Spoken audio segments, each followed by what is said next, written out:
Good morning friends. कैसे है? Last week तो बहुत ही अच्छा रहा। और पिछले पांचों दिन निफ्टी ने थोड़ा बहुत करके बहुत सारा अप मूव दिया। और उसने ये जो हमारा 50 डीएमए का रेजिस्टेंस लेवल था उसको भी पार कर दिया है। साथ में सैटरडे संडे को दिल्ली में G20 की समिट है। पॉसिबली है कि ये जो भी अनाउंसमेंट होगा, जो भी सारी बातें होगी, उसमें से बाजार को बहुत सारा फायदा मिलेगा। और ये जो अपना पुराना हाई है 19991 का, वो क्रॉस करके 20,000 और 20,500 तक वो जा सकता है। तो अभी मोमेंटम है, और ये मोमेंटम चलता रहा तो 20,000 या 20,500 तक निफ्टी जा सकता है। तो ये दो लेवल है, उसका ख्याल रखिएगा। और जैसे G20 में जो भी अनाउंसमेंट होंगे उससे बाजार को फायदा ही होगा। तो हम ये भी अभी वेनसडे या थर्सडे तक तो पॉजिटिव मूव दे सकते हैं, देख सकते हैं। बैंक निफ्टी में भी उसने 50 डीएमए को क्रॉस कर दिया है। और जो आरबीआई का फैसला है वो भी आ चुका है। तो पॉसिबल ही है कि वो 45,000 के बाद, ये जो लेवल क्रॉस किया उसके बाद 46,000 या 47,000 तक वो पहुंच सकता है। तो ये लेवल तक की उम्मीद हम रख सकते हैं। वो भी अपना पुराना हाई 4639 वाला क्रॉस करके 47,000 तक पहुंच सकता है। हम ऑटो की बात करें तो ऑटो ने ब्रेकआउट देके ये पूरा वीक कंसोलिडेशन किया हुआ है।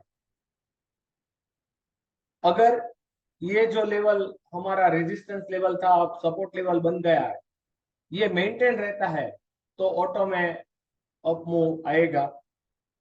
चांसेस है कि G20 में बैटरी के बारे में कुछ बात हुए तो वो भी उसको फायदा दे सकता है। हम कमोडिटी के बारे में बात करें तो कमोडिटी में भी थोड़ा उछाल आया हुआ है। अगर ये कंटिन्यू रहता है तो कमोडिटी स्टॉक्स भी थोड़े ऊपर की ओर जाएंगे। कंजम्पशन में अपमूव आया है, उसने 50 डीएमए को भी क्रॉस किया है ये लास्ट वीक में। लेकिन अपना जो अगला वाला हाई है वो क्रॉस नहीं हो पाया। ये जब तक क्रॉस नहीं होता तब तक कमोडिटी में लॉन्ग सॉरी कंजम्पशन में लॉन्ग पोजीशन बनाना थोड़ा मुश्किल रहेगा। क्योंकि दो पॉसिबिलिटी है, अगर ये क्रॉस होता है तो ही अप मूव आएगा, ये क्रॉस नहीं होगा तो फिर ये साइड मूव आ सकता है। तो कंजम्पशन में ये ख्याल रख के अपना पोजीशन बनाना। एनर्जी की बात करें तो एनर्जी में रिलायंस की वजह से और ऑयल की वजह से ये अप मूव आया है। और ये जो अपना रेजिस्टेंस लेवल है पुराना वाला, वहां पे एनर्जी खड़ा हुआ है। अगर ये लेवल क्रॉस होता है तो अप मूव आएगा, वरना यहीं पे थोड़ा कंसोलिडेट हो सकता है। तो साइडवेज रहने की उम्मीद ज्यादा है। फाइनेंस 50 डीएमए को क्रॉस किया लेकिन वो इतना बढ़ नहीं पाया। अभी 50 डीएमए के बाद ही वो उसका अप मूव आ सकता है। एफएमसीजी ने अभी तक अपना 50 डीएमए को क्रॉस नहीं किया। तो जब तक 50 डीएमए क्रॉस नहीं होता तब तक नीचे आने की उम्मीद ज्यादा है। क्योंकि पहले वो 50 डीएमए से यहाँ पे रेजिस्टेंस लेके वापस आया था। फिर अगर यहाँ पे भी रेजिस्टेंस लेता है तो फिर से वापस आएगा। क्योंकि यहाँ पे दिया था, यहाँ पे लिया, और यहीं पे अगर क्रॉस नहीं होता तो पॉसिबल है कि वो यहाँ तक 200 डीएमए तक आ जाए। इंफ्रा के बारे में बात करें तो इंफ्रा ने अपना ब्रेकआउट थर्सडे को दिया और अप मूव दे रहा है। अगर ये रेजिस्टेंस लेवल जो अब सपोर्ट बन गया है वो सस्टेन होता है तो उसमें अप मूव आने की उम्मीद ज्यादा है। तो हम इंफ्रा में वो ख्याल में रखेंगे। आईटी, क्योंकि पूरा वीक अप मूव के बाद कंसोलिडेट हो रहा है, जो स्ट्रॉन्ग मोमेंटम है वो ये बता सकता है कि अगर ये सपोर्ट जोन टिकता है तो ऊपर की ओर जाएगा। वैसे भी बहुत सारे महीनों से ये यहाँ पे कंसोलिडेट कर रहा है, और इतना सारा कंसोलिडेशन के बाद ये जो ब्रेकआउट आया है, तो आईटी में तो जितना भी डीप मिलता है आप बाय करने की सोचिए, क्योंकि वो बहुत से पीटा हुआ स्ट्रक्चर और कंसोलिडेशन के बाद ये ब्रेकआउट आया हुआ है, तो उसमें बाय पोजीशन ही बनी रहेगी। मीडिया बहुत ही अप मूव देने के बाद ये पूरा यहाँ से यहाँ तक गया हुआ है।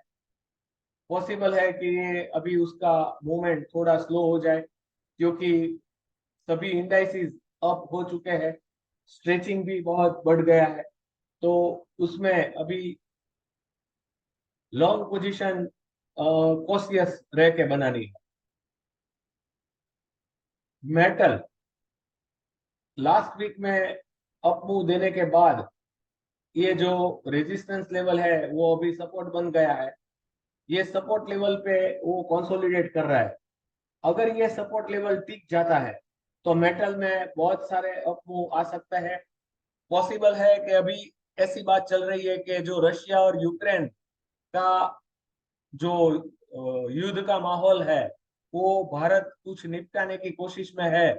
अगर भारत को सफलता मिल गई तो ये मेटल का बहुत बड़ा मूव आ सकता है। लेकिन ये सपोर्ट लेवल का ख्याल रख के उसमें लॉन्ग पोजीशन है वो बनानी है आपको। मल्टीनेशनल के बारे में बात करें तो मल्टीनेशनल 50 और 20 डीएमए के ऊपर है, लेकिन जो भी अपमूव है उसमें कोई ताकत नहीं है।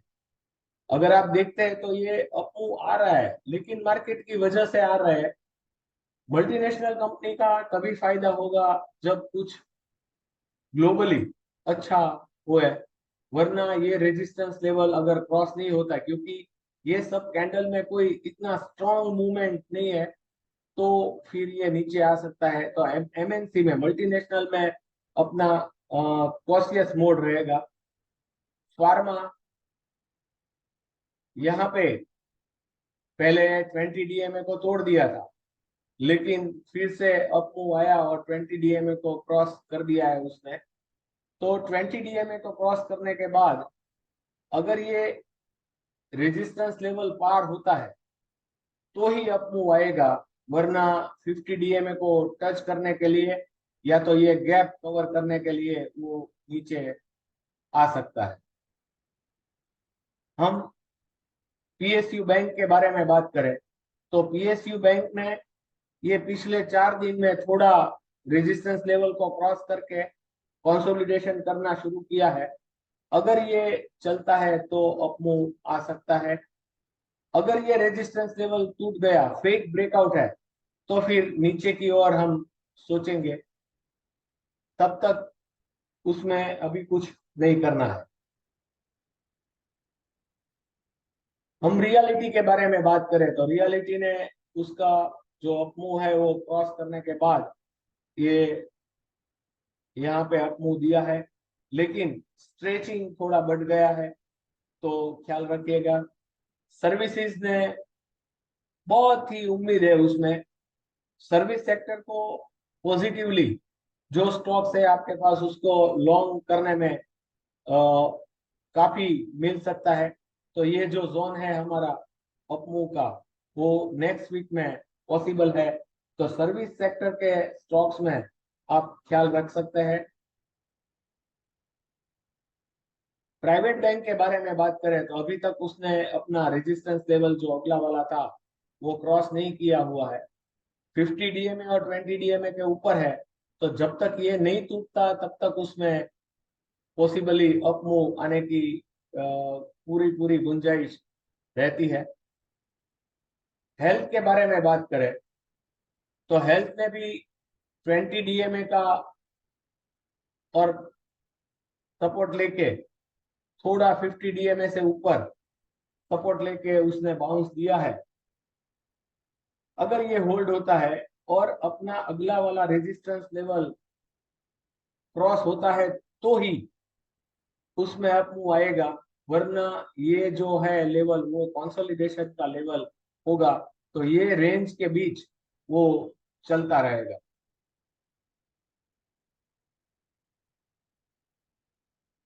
डिजिटल के बारे में बात करें तो उसने ये जो अपना गैप वाला जो पोर्शन था उसको क्रॉस किया हुआ है और अप मूव आने की उसमें भी उम्मीद है।